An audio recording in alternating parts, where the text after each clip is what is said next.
శ్రీమాత్రే నమః. తాంబూలాలు ఇచ్చుకునే విషయంలో ఒక రహస్యం చెప్తున్నాను, జాగ్రత్తగా వినండి.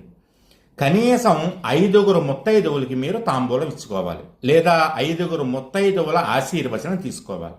ఈ 5గురు ఎవరు అంటే, మొదటి ముత్తైదువ గౌరీదేవి, ఆవిడే పార్వతీదేవి, పసుపు కుంకాలని నిలబెట్టే తల్లి. రెండవ ముత్తైదువ లక్ష్మీదేవి, ఐశ్వర్యాన్నిచ్చే తల్లి.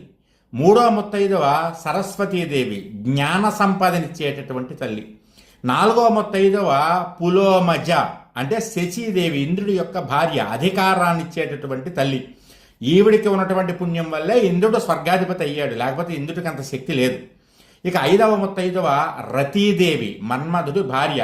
భార్యాభర్తల మధ్య అన్యోన్యత, ప్రేమ ఉండాలంటే ఈవిడ కూడా ఖచ్చితంగా ఉండాలి. ఈ 5గురికి తాంబూలం ఇచ్చుకోవడం కానీ, లేదా 5గురు ముత్తైదువుల యొక్క ఆశీర్వచనం తీసుకోవడం లాంటివి చేస్తే కనుక ఇంట్లో మీకు కావలసినవన్నీ